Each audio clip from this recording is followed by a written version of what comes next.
تین ایسے بدقسمت لوگ جن کے لیے خود رسول اللہ صلی اللہ علیہ وآلہ وسلم نے ہلاکت کی بد دعا کی ہے۔ اب آپ سوچ رہے ہوں گے کہ ہمارے نبی صلی اللہ علیہ وآلہ وسلم نے تو کبھی کسی کے لیے بد دعا نہیں کی۔ ہاں، یہ بات صحیح ہے کہ نبی صلی اللہ علیہ وسلم نے کبھی بد دعا نہیں کی، لیکن اپنی ذات کے متعلق آقا علیہ السلام کے اوپر جب کوئی بات آئی تو آپ نے اس کا بدلہ نہیں لیا اور آپ نے بد دعا نہیں کی۔ لیکن کچھ ایسے بھی لوگ ہیں جن کے لیے رسول اللہ صلی اللہ علیہ وآلہ وسلم نے مسجد نبوی کے اندر ان کے لیے ہلاکت کے لیے اللہ تبارک و تعالیٰ سے بد دعا کی ہے، اور ان کے لیے یہ پوری حدیث میں آپ کو سنا دیتا ہوں کہ ایک مرتبہ رسول اللہ صلی اللہ تعالیٰ علیہ وآلہ وسلم مسجد نبوی میں تشریف فرما تھے، اور آقا علیہ الصلوۃ والسلام جو خطبہ دینے والا جو ممبر ہوتا ہے نا، اس ممبر پر تشریف لے جا رہے تھے۔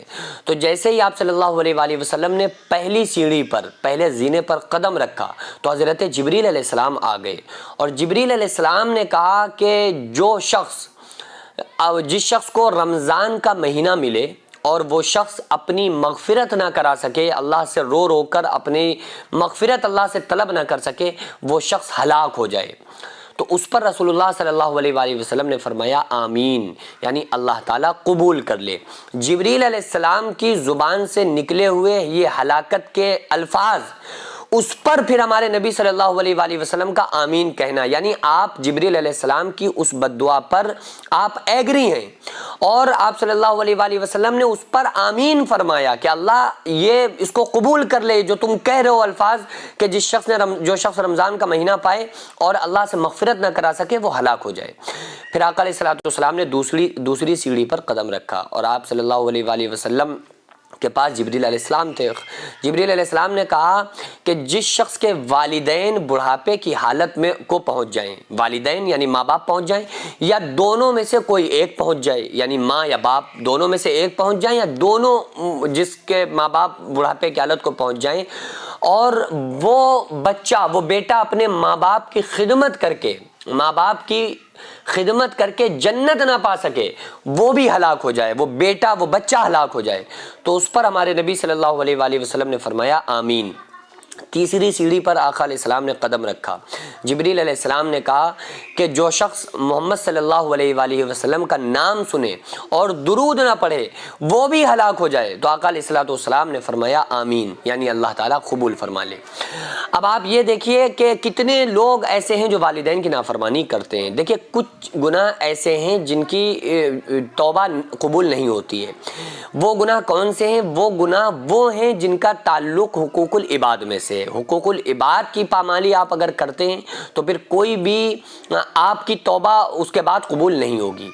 تو والدین کا سب سے بڑا حق ہے۔ اللہ تعالیٰ نے قرآن مقدس میں فرمایا وَاعْبُدُوا اللَّهَ، اے لوگوں اللہ کی عبادت کرو، وَلَا تُشْرِكُوا بِهِ شَيْئًا، اور اللہ کی ذات میں کسی کو شریک نہ بناؤ۔ سب سے پہلا جو حق اللہ تعالیٰ نے تم پر فرض قرار دیا ہے حقوق العباد میں سے، وہ فرمایا اللہ تعالیٰ نے کیا؟ وَبِالْوَالِدَيْنِ إِحْسَانًا، کہ اپنے والدین کے ساتھ اچھا سلوک کرو۔ اللہ نے فرمایا نا وَلَا تَقُلْ لَهُمَا اُفْ، جب تمہارے ماں باپ یا دونوں میں سے ایک بڑھاپے کی حالت کو پہنچ جائیں تو ان کے سامنے اف بھی مت کرنا، اوہ بھی مت کرنا۔ یہ جو ناگواری کے ساتھ ہوں ہوتا ہے نا، باپ نے آواز دی، ماں نے بلایا، پکارا تو ہوں، ناگواری والا ہوں، یہ ہوں جو ہے نا قرآن میں اس کو اف کہا ہے کہ وَلَا تَقُلْ لَهُمَا اف، ناگواری کے ساتھ ہوں بھی مت کہنا، ورنہ اللہ تبارک و تعالیٰ فرما رہا ہے کہ سارے تمہارے عمل برباد ہو جائیں گے۔ اچھا آپ دیکھیں نا کہ اللہ تعالیٰ نے فرمایا کہ وَلَا تَقُلْ لَهُمَا اُف، اور ان کے سامنے اف بھی مت کرنا، ماں باپ کے سامنے بچ جاؤ۔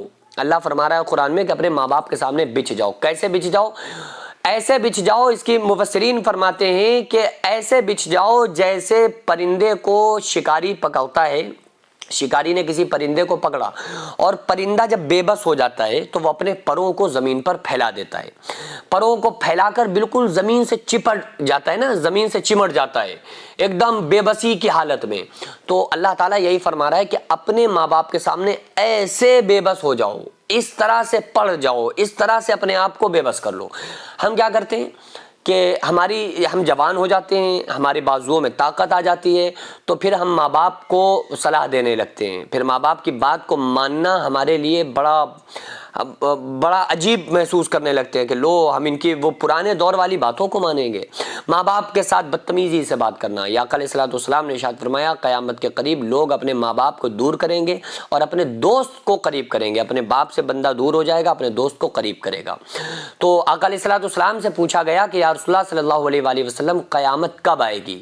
تو آقا علیہ الصلوۃ والسلام نے ارشاد فرمایا کہ جب ماؤں کو ذلیل کیا جائے گا تو قیامت آ جائے گی. تو آج کتنی مائیں ایسی ہیں جو ذلیل ہو رہی ہیں, کتنی مائیں ایسی ہیں کہ جن کے بدقسمت بچے اپنے ماں باپ کی ماں کی خدمت نہ کر کے اپنے لیے جہنم کا ایندھن تیار کر رہے ہیں. اللہ فرما رہا وَلَا تَقُلْ لَهُمَا اف, ان کے سامنے اف بھی مت کرنا. یہ تمہارا ناگواری کے ساتھ ماں باپ کو اف کرنا, ہوں کرنا بھی تمہیں جہنم تک لے جانے کے لیے کافی ہے, اور یہ ناگواری کے ساتھ ہوں تمہیں جہنم تک لے جائے گا. کیونکہ سب سے بڑا حق حقوق العباد میں سے اگر کسی کا ہے تو وہ والدین کا ہے. تو اس لیے والدین کے ساتھ اچھا سلوک کرنا. رسول اللہ صلی اللہ علیہ وآلہ وسلم کا نام آئے تو اس پر درود پڑھنا.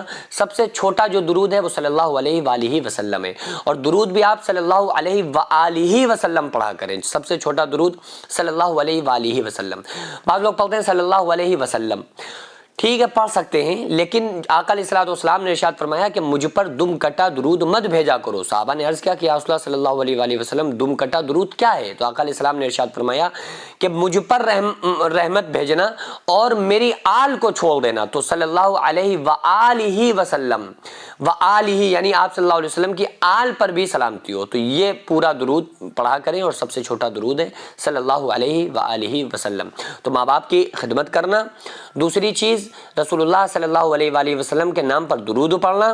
تیسری چیز رمضان کا مہینہ پائیں تو اللہ تعالیٰ سے اپنی مغفرت کرانا. جو بندہ ان تین کاموں میں سے کوئی ایک کام کو ترک کرتا ہے تو اس کے لیے حضرت جبریل علیہ السلام نے بد دعا کی ہے, اس کی ہلاکت کی بد دعا کی ہے, اور اس پر رسول اللہ صلی اللہ تعالیٰ علیہ وآلہ وسلم نے آمین کہا ہے کہ آقا علیہ الصلوۃ والسلام جبریل کی اس ہلاکت والی بد دعا پر ایگری بھی ہیں, اور اللہ سے دعا کر رہے ہیں کہ اللہ تو جبریل کی اس دعا کو قبول فرما لے, یعنی آمین کہہ کر. ابھی ضرورت ہے جو جینس مدرسہ منہاج الحسین آغازیہ مداریہ مکن پور شریف میں جو قائم ہے, چل رہا ہے, تو اس کا صرف ایک ہال ہے جس میں بچے رہتے بھی ہیں. جو بیرونی بچے ہیں وہ وہیں رہتے ہیں, وہیں کھاتے ہیں, وہیں پیتے ہیں. جن کے رہنے کا بھی کوئی پروپر کوئی ان کے رہنے کا کوئی ہال یا کوئی رہنے کے لیے ہاسٹل کمرے وغیرہ موجود نہیں ہیں, جس کی چھت پر انشاءاللہ تعالیٰ اگر کچھ کمرے بن جائیں تو بچوں کے رہنے میں اور اساتذہ کے وہاں پہ رکنے میں کچھ آسانی ہو جائے.